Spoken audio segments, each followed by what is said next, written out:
Hello दोस्तों, स्वागत है आपका हमारे चैनल डीडी वर्ल्ड में। तो आज के इस वीडियो में हम लोग टॉप 50 करंट अफेयर्स को देखने वाले हैं, जो कि आपके जितने भी आने वाले एग्ज़ाम्स हैं उनकी दृष्टि से बहुत ही महत्वपूर्ण हैं। तो वीडियो को शुरू से अंत तक ज़रूर देखें। तो सबसे पहला आपका प्रश्न है, नेशनल स्टॉक एक्सचेंज यानी कि NSE के नए MD एंड CEO कौन बने हैं? ठीक है, तो आपके ऑप्शन हैं आशीष कुमार चौहान, निर्लेप सिंह राय, सुमन के बेरी या फिर भावेश अग्रवाल। तो इसका जो राइट आंसर हो जाएगा आपका ऑप्शन नंबर ए हो जाएगा, आशीष कुमार चौहान। ठीक है, इससे रिलेटेड कुछ इंपॉर्टेंट पॉइंट्स देखते हैं। जैसे NSE का पूरा नाम क्या होगा? तो नेशनल स्टॉक एक्सचेंज। ठीक है, और साथ ही साथ नेशनल स्टॉक एक्सचेंज भारत का सबसे बड़ा और तकनीकी रूप से अग्रणी स्टॉक एक्सचेंज है। इसकी स्थापना 1992 में हुई थी और इसका जो मुख्यालय है वह बेसिकली मुंबई में है। ठीक है, तो अगला प्रश्न देखते हैं। अगला प्रश्न है, उपभोक्ताओं के अधिकार के बारे में जागरूकता फैलाने के लिए जागृति नामक शुभंकर को किसने लॉन्च किया है? आपके ऑप्शन है उपभोक्ता मामलों के विभाग DOCA नई दिल्ली ने, परमाणु ऊर्जा विभाग DAE मुंबई ने, या फिर अंतरिक्ष विभाग DOF बेंगलुरु ने, या फिर कार्मिक लोक शिकायत एवं पेंशन विभाग नई दिल्ली ने। तो इसका जो राइट आंसर हो जाएगा आपका ऑप्शन नंबर ए हो जाएगा, उपभोक्ता मामलों के विभाग DOCA नई दिल्ली ने। ठीक है, इससे रिलेटेड कुछ इंपॉर्टेंट पॉइंट देखते हैं। जैसे कि जागृति को एक सशक्त उपभोक्ता के रूप में पेश किया जाएगा, जो उपभोक्ता अधिकार के बारे में जागरूकता फैलाएगी और उपभोक्ताओं की समस्याओं का समाधान करेगी।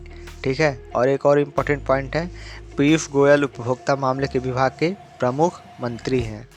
ठीक है, अगला प्रश्न देखते हैं।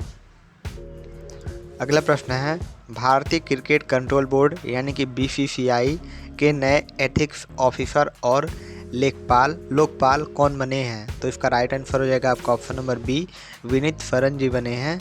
ठीक है, अगला प्रश्न देखते हैं और साथ ही साथ इससे कुछ इंपॉर्टेंट पॉइंट देख लीजिए। जैसे कि BCCI का पूरा नाम board of control of cricket in India है।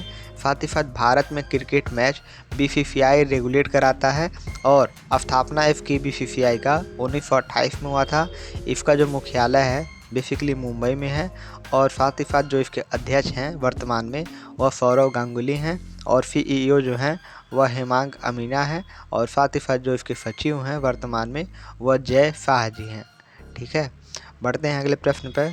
अगला प्रश्न है, प्रत्येक जिले के 150 बालक और बालिकाओं को हर महीने 1500 रुपये छात्रवृत्ति प्रदान करने के लिए मुख्यमंत्री उद्यमियन खिलाड़ी उन्नयन योजना को किसने शुरू किया है?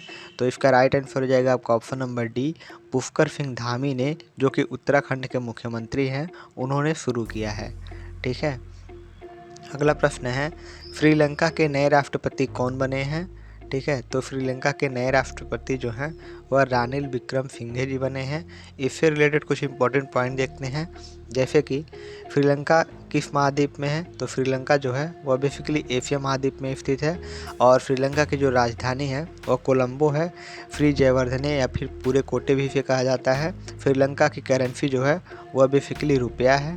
ठीक है, अगला प्रश्न देखते हैं, हेनले पासपोर्ट इंडेक्स 2022 में कौन सा देश शीर्ष स्थान पर रहा है? तो इसका जो राइट आंसर हो जाएगा आपका ऑप्शन नंबर बी हो जाएगा, जापान जो है इसमें शीर्ष स्थान पर रहा है।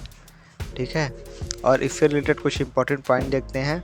जैसे कि भारत 2022 में दुनिया के सबसे शक्तिशाली पासपोर्ट की सूची में 87वें नंबर पर यानी 87वें नंबर पर है, जिसके अनुसार भारत के लोग 60 देश में बिना वीज़ा या फिर वीज ऑन अराइवल के जरिए यात्रा कर सकते हैं। इस सूचकांक में अफगानिस्तान सबसे नीचे 112वें स्थान पर है।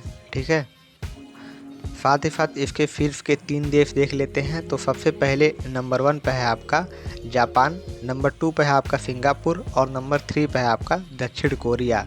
ठीक है, तो याद रखेंगे भारत कौन से स्थान पे है? तो 87वें स्थान पे है। ठीक है, 87। और इससे जुड़ा एक और इम्पोर्टेंट पॉइंट है, जारीकर्ता Henley and partner research department London England में है। ठीक है, अगला है, अदालती मामलों को तेज़ी से निपटाने के लिए भारत में पहली डिजिटल लोक अदालत किस राज्य में शुरू की गई है? तो इसका राइट आंसर हो जाएगा सी, राजस्थान में। ठीक है, अदालती मामलों को तेज़ी से निपटाने के लिए भारत में पहली डिजिटल लोक अदालत जो है वह राजस्थान में शुरू की गई है। इससे जुड़ा एक इम्पॉर्टेंट पॉइंट देखते हैं। इस अदालत के जरिए आपसी सहमति और राजीनामे से अदालतों में लंबित और प्री लिटिगेशन स्तर के मामलों को निपटारा किया जाएगा। अगला प्रश्न है, federation of Indian fantasy sport यानी कि FIFF के नए महानिदेशक कौन बने हैं? तो राइट आंसर हो जाएगा आपका ऑप्शन नंबर ए, जय भट्टाचार्य जी बने हैं। इससे जुड़ा एक इम्पॉर्टेंट पॉइंट आप सभी लोग देख लीजिए। FIFF का full form federation of Indian fantasy sport है। साथ ही साथ इसके पहले Indian federation of sport gaming यानी कि IFFG के रूप में जाना जाता था और इसका जो स्थापना है वह सन 2017 में हुआ था। इसका जो मुख्यालय है वह नई दिल्ली है। अगला प्रश्न है, इससे जुड़े कुछ और इम्पोर्टेंट पॉइंट देख लेते हैं। वर्ष 2028 में ग्रीष्मकालीन ओलंपिक खेलों का 34वां संस्करण होगा। साथ ही साथ जबकि पैरालंपिक खेलों का 18वां संस्करण खेला जाएगा और 33वें ग्रीष्मकालीन ओलंपिक खेल जो हैं 2024 वह पेरिस फ्रांस में खेले जाएंगे और 35वें ग्रीष्मकालीन ओलंपिक खेल 2032 वह ब्रिस्बेन यानी कि ऑस्ट्रेलिया के ब्रिस्बेन में खेले जाएंगे। अगला प्रश्न है, रेलवे ट्रांसफॉर्मिंग यूनिवर्सिटी यानी कि गुजरात में जो है का नाम बदलकर नया नाम क्या हो गया है? तो इसका जो नया नाम है वह गति शक्ति विश्वविद्यालय कर दिया गया है। रेलवे ट्रांसफॉर्मिंग यूनिवर्सिटी जो है गुजरात की, उसका नया नाम गति शक्ति विश्वविद्यालय कर दिया गया है। इससे जुड़ा एक इम्पोर्टेंट पॉइंट है, केंद्रीय मंत्रिमंडल ने गुजरात के वडोदरा में स्थित रेलवे ट्रांसफॉर्मिंग यूनिवर्सिटी का नाम बदलकर नाम गति शक्ति विश्वविद्यालय कर दिया है। इसे सेंट्रल यूनिवर्सिटी का भी दर्जा दिया जाएगा। ठीक है। अगला प्रश्न है, कोविड-19 महामारी के बाद स्कूलों से बाहर हो चुके छात्रों को वापस लाने के लिए अर्न विद लर्न नामक योजना को किस राज्य ने शुरू किया है? तो इसका राइट आंसर है आपका option number A, earn with learn जो योजना है वह त्रिपुरा ने शुरू किया है। साथ ही साथ इससे जुड़ा एक इम्पॉर्टेंट पॉइंट है, इस योजना के तहत तीसरे वर्ष के कॉलेजों को कक्षाओं में ड्रॉप आउट की पहचान करने के लिए सर्वेक्षण कराने का काम सौंपा जाएगा और उन्हें स्कूलों में फिर से नामांकित करने के लिए 500 रुपये इनाम दिया जाएगा। ठीक है। अगला प्रश्न है, किस भारतीय शहर को शंघाई सहयोग संगठन यानी कि SCO की पहली सांस्कृतिक और पर्यटन राजधानी घोषित किया गया है? तो इसका राइट आंसर हो जाएगा आपका ऑप्शन नंबर डी, वाराणसी जो कि उत्तर प्रदेश में है, उसी को घोषित किया गया है। इससे जुड़ा इम्पोर्टेंट पॉइंट है, SCO का पूरा नाम शंघाई कॉरपोरेशन ऑर्गेनाइजेशन है। इसकी स्थापना सन 2001 में हुई थी। इसका मुख्यालय बीजिंग चीन में है। साथ ही साथ सेक्रेटरी जनरल जो है यहाँ के व्लादिमीर नोरेव हैं और यहाँ के महासचिव जो हैं वह झांग मिंग हैं। ठीक है, तो इस तरीके से आपका यह इम्पोर्टेंट पॉइंट हो गया। आगे देखते हैं, FIH महिला हॉकी विश्व कप 2022 का खिताब किसने जीता है? तो इसका जो खिताब है बेसिकली नीदरलैंड ने जीता है। इससे जुड़ा एक इम्पॉर्टेंट पॉइंट है, नीदरलैंड ने फाइनल मैच में अर्जेंटीना को 3-1 से हराकर FIH महिला हॉकी विश्व कप 2022 का खिताब जीत लिया है और भारत इस विश्व कप में 9वें स्थान पर रहा है। भारत की पोजीशन क्या थी? 9th। आयोजन स्थल जो इसका था वह स्पेन और नीदरलैंड में था। इसका संस्करण जो था वह 15वां था। आगे देखते हैं, व्हीकल लोकेशन ट्रैकिंग डिवाइस से लैस सभी पंजीकृत वाणिज्यिक वाहनों को इमरजेंसी रिस्पांस सपोर्ट सिस्टम यानी कि ERSS से जोड़ने वाला पहला भारतीय राज्य कौन सा बना है? तो इसका राइट आंसर है आपका option number D, Himachal Pradesh बना है। अगला है, केंद्र सरकार ने सीवर और सेप्टिक टैंक की सफाई के लिए किस नाम से नई राष्ट्रीय कार्य योजना तैयार की है? तो राइट आंसर आपका नमस्ते। ठीक है, ऑप्शन नंबर सी। इसका एक इम्पॉर्टेंट पॉइंट है, नमस्ते का पूरा नाम national action plan for mechanised sanitation ecosystem है और इस योजना का मुख्य उद्देश्य सीवर और सेप्टिक टैंक की सफाई के दौरान श्रमिकों की मौत को रोकने के लिए अस्थायी समाधान पेश करना है। यह योजना 16 अगस्त 2022 से भारत के 500 शहरों में शुरू की जाएगी। अगला प्रश्न है, अपनी इंटरनेट सेवा शुरू करने वाला भारत का पहला राज्य कौन सा बना है? तो अपनी इंटरनेट सेवा शुरू करने वाला भारत का पहला राज्य बना है केरल। ठीक है। दक्षिण कोरिया के चांगवोन में आयोजित IFFF शूटिंग विश्व कप 2022 में कौन सा देश पदक तालिकाओं में शीर्ष रहा है? तो अपना भारत जो है पदक तालिकाओं में यहाँ पे शीर्ष रहा है। ठीक है, और इम्पॉर्टेंट पॉइंट है, पदक तालिका में सिर्फ 3 देश कौन से थे? तो पहला भारत था, दूसरा दक्षिण कोरिया और तीसरा चेक गणराज्य था। भारत ने यहाँ पे टोटल 15 मेडल लाए हैं, जिसमें 5 गोल्ड है, 6 सिल्वर है और 4 जो है ब्रॉन्ज है। ठीक है, अगला है 7 दशकों बाद भारत में चीता लाने के लिए भारत और किस देश के बीच समझौता ज्ञापन पर हस्ताक्षर हुए हैं? तो इसका जो राइट आंसर आपका ऑप्शन नंबर बी है, नामीबिया देश से। इम्पॉर्टेंट पॉइंट है, इस समझौते के तहत अगस्त 2022 में नामीबिया से 8 चीतों को भारत लाया जाएगा, जिसमें 4 नर और 4 मादा चीते होंगे। इन चीतों को मध्य प्रदेश के श्योपुर जिले में स्थित कुन्नो पालपुर राष्ट्रीय उद्यान में रखा जाएगा। ठीक है, अगला प्रश्न है, विश्व युवा कौशल दिवस 2022 वर्ल्ड यूथ स्किल डे 2022 कब मनाया जाता है? तो राइट आंसर आपका ऑप्शन नंबर डी, 15 जुलाई को मनाया जाता है। इसका एक इम्पॉर्टेंट पॉइंट है, इसका जो थीम है वह है transforming youth skill for the future. ठीक है, अगला है, प्रदूषण से निपटने के लिए भारत का पहला ई वेस्ट इको पार्क कहाँ बनाया जाएगा? तो राइट आंसर आपका option number D A, Delhi में बनाया जाएगा। इसका एक इम्पॉर्टेंट पॉइंट है, इस पार्क को स्थापित करने का उद्देश्य बिजली उपकरणों, इलेक्ट्रॉनिक वस्तुओं, कंप्यूटर उपकरणों और मोबाइल फ़ोन से निकलने वाले कचरे को खत्म करना है। अगला है, अंतर्राष्ट्रीय नेल्सन मंडेला दिवस 2022 कब मनाया गया है? तो राइट आंसर आपका ऑप्शन नंबर बी, अभी हाल ही में 18 जुलाई को मनाया गया है।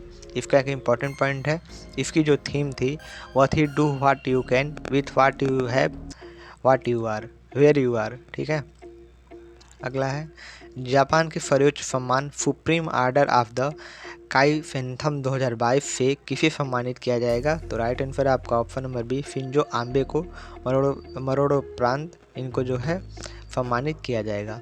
इसका एक इम्पॉर्टेंट पॉइंट है, जापान के पूर्व प्रधानमंत्री शिंजो आबे का मरणोपरांत सुप्रीम ऑर्डर ऑफ द काइफेंथम से सम्मानित करने का निर्णय लिया गया है। शिंजो आबे जापान के सबसे लंबे समय तक कार्य करने वाले प्रधानमंत्री थे।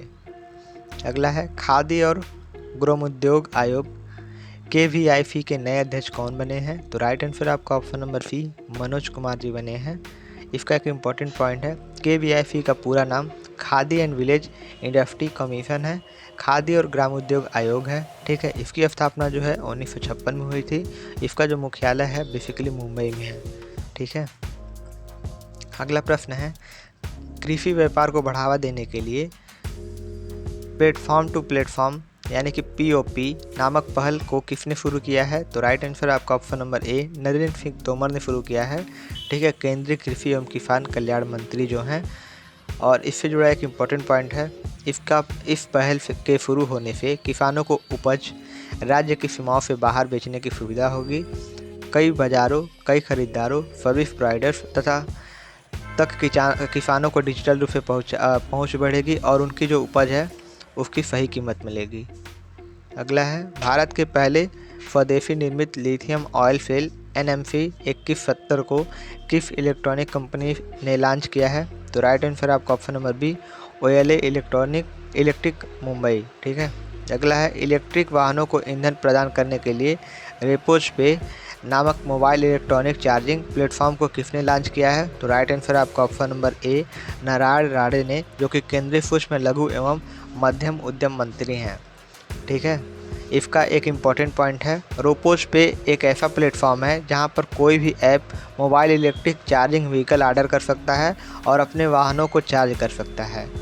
अगला प्रश्न है, ग्रामीण विद्युतीकरण नगर लिमिटेड REC लिमिटेड के नए निदेशक तकनीकी कौन बने हैं? राइट आंसर आपका option number C, VK Singh ji बने हैं। इसका एक इम्पॉर्टेंट पॉइंट है, REC लिमिटेड का पूरा नाम है रूरल इलेक्ट्रिफिकेशन कॉरपोरेशन लिमिटेड। ग्रामीण विद्युतीकरण निगम लिमिटेड भारत के बिजली क्षेत्र में एक सार्वजनिक बुनियादी ढांचा वित्त कंपनी है। इसकी जो स्थापना हुई थी वह 25 जुलाई 1969 को हुआ था। मुख्यालय जो इसका है वह नई दिल्ली में है। अगला है, केंद्र सरकार के प्रमुख स्मार्ट सिटी मिशन के तहत धन के उपयोग करने के मामले में कौन सा राज्य शीर्ष स्थान पर रहा है? तो इसमें जो तमिलनाडु है वह बेसिकली शीर्ष स्थान पर रहा है। इसका एक इम्पॉर्टेंट पॉइंट है, तमिलनाडु ने जारी द्वारा जारी 4,333 करोड़ रुपए में से 3,932 करोड़ रुपए स्मार्ट सिटी मिशन के तहत तो खर्च किए हैं, इसीलिए यह टॉप पे है। और शीर्ष के 3 राज्य कौन से हैं? पहला तमिलनाडु है, दूसरा उत्तर प्रदेश है और तीसरा जो है वह कर्नाटक है। अगला है फोर्ब्स द्वारा जारी रियल टाइम अरबपतियों की सूची में बिल गेट्स को पछाड़कर दुनिया के चौथे सबसे अमीर व्यक्ति कौन बने हैं? तो राइट आंसर आपका ऑप्शन नंबर बी, गौतम अंडानी जी बने हैं। ठीक है। और अगला प्रश्न है, भूमिगत जल स्तर को ऊपर उठाने के लिए भूमि संसाधन विभाग ने राफ्टी वाटरफील्ड सम्मेलन 2022 का आयोजन कहाँ किया है? तो राइट आंसर आपका ऑप्शन नंबर डी, नई दिल्ली में किया है। अगला प्रश्न है, हिमाचल प्रदेश के नए मुख्य सचिव यानी कि चीफ सेक्रेटरी कौन बने हैं? तो हिमाचल प्रदेश के नए मुख्य सचिव रामदास धीमान जी बने हैं। ठीक है। अगला प्रश्न है,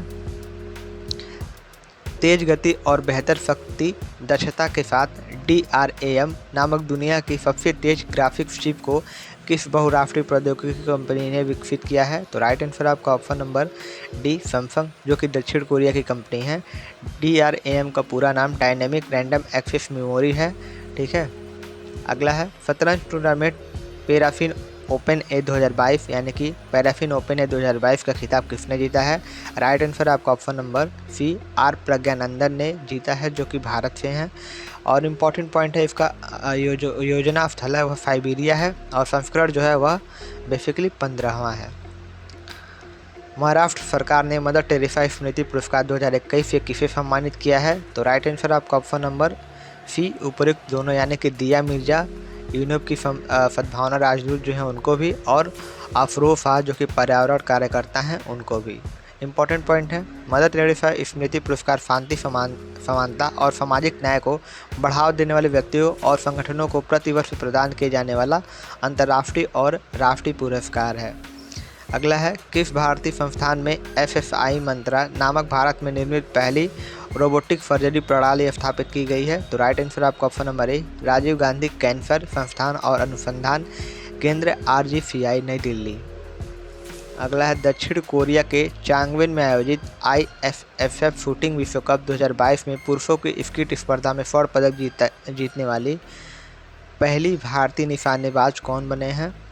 ठीक है, पहले भारतीय निशानेबाज कौन बने हैं? तो राइट आंसर आपका ऑप्शन नंबर ए, महराज अहमद खान बने हैं। अगला प्रश्न है, अंतर्राष्ट्रीय न्याय दिवस 2022 कब मनाया गया है?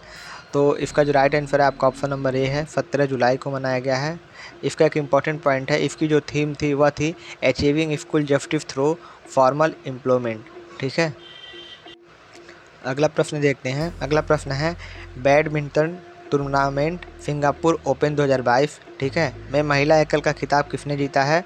तो महिला एकल का खिताब जीता है PV सिंधु ने, जो कि भारत की हैं। इसका एक इम्पॉर्टेंट पॉइंट है, अन्य पुरस्कार विजेताओं के नाम आप लोग देख लीजिए। पुरुष युगल में लियो रोली कर्नाड ने डेनियल मार्टिन इंडोनेशिया से जीता है और साथ ही साथ जो कि इंडोनेशिया से हैं, और साथ ही साथ महिला युगल में अप्रियानी रहू और सिटी फादिया सिल्वा रामदंथी ने जीता है, जो कि इंडोनेशिया से हैं। और मिश्रित युगल में देचा पोल पूर्वानक्रूह और सप्तिश्री तेत्रनचे जो कि थाईलैंड से हैं, इन्होंने जीता है। इसका आयोजन स्थल जो था वह बेसिकली सिंगापुर में था। अगला प्रश्न है, साइबर सुरक्षा सहयोग पर बिम्स्टेक विशेषज्ञ समूह की बैठक 2022 कहाँ आयोजित हुई है?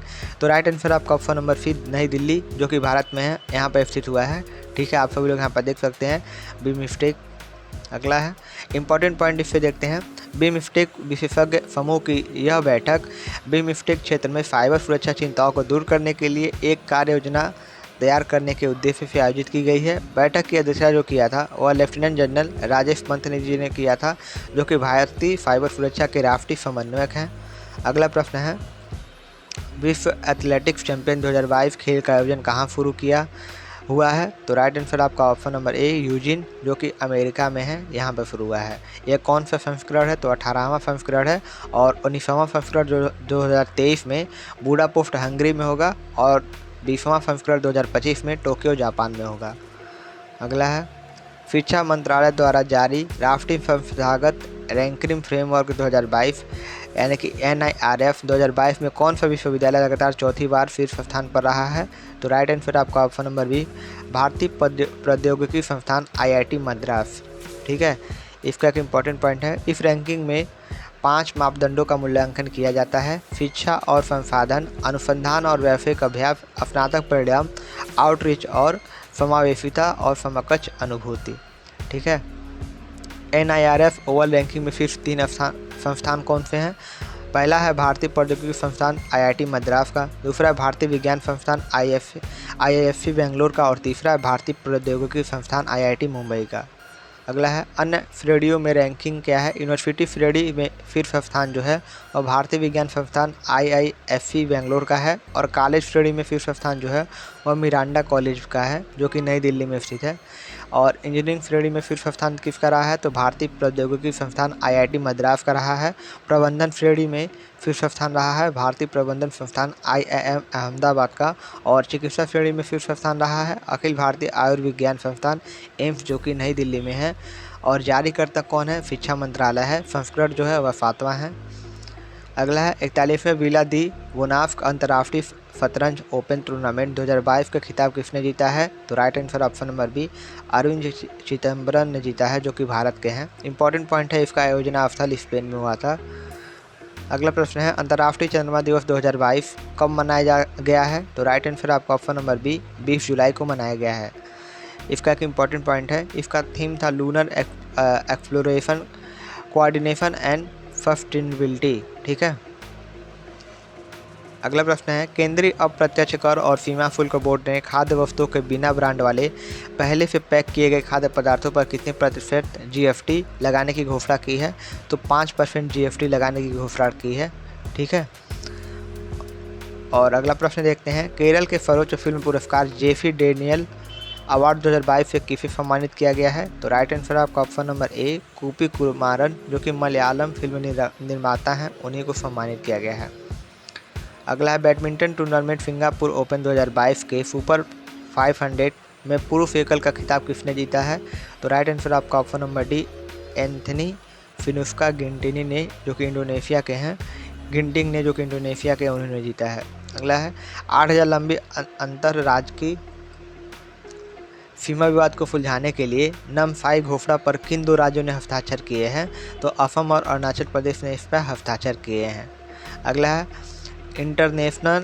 इंटरनेशंस द्वारा जारी एक्सपेक्ट इनसाइडर रैंकिंग 2022 के अनुसार प्रवासियों के लिए दुनिया के सबसे अच्छे जगहों में कौन सा देश शीर्ष स्थान पर रहा है? तो मैक्सिको जो है वह शीर्ष स्थान पर रहा है। इम्पोर्टेंट पॉइंट है, भारत इस सूची में 52वें देश में से 36वें नंबर पर है, और इस सूचकांक में कुवैत 52वें सबसे आखिरी स्थान पर रहा है, जबकि न्यूजीलैंड नीचे से दूसरे स्थान पर रहा है। शीर्ष के 3 देश कौन से हैं? मैक्सिको है पहले नंबर पर, दूसरे पर इंडोनेशिया है और तीसरे पर ताइवान है। नागरिकों को बेहतर सेवाएं प्रदान करने के लिए पुलिस ऐप और eFIR सेवा किस राज्य ने शुरू की है? तो उत्तराखंड ने इसे शुरू किया है। इम्पोर्टेंट पॉइंट है, उत्तराखंड पुलिस ऐप के माध्यम से अब आम लोग वेब पोर्टल या मोबाइल फ़ोन के जरिए अपने चोरी हुए वाहनों व गुमशुदा दस्तावेजों की ऑनलाइन रिपोर्ट राज्य के किसी भी जनपद से घर बैठे करा सकेंगे। और आज का सबसे लास्ट प्रश्न है, किस मंत्रालय की वेबसाइट ने राष्ट्रीय ई-गवर्नेंस सेवा वितरण आकलन 2022 में प्रथम स्थान हासिल किया है? तो गृह मंत्रालय MHA ने इसमें प्रथम स्थान हासिल किया है। तो आज के इस वीडियो में हमने टॉप 50 प्रश्नों को देख लिया है। अगर आपको वीडियो अच्छी लगी तो वीडियो को लाइक ज़रूर करें। ठीक है, और चैनल पर पहली बार आए हैं तो चैनल को सब्सक्राइब जरूर करें। तो मिलते हैं आपसे अगली वीडियो में। Thank you so much.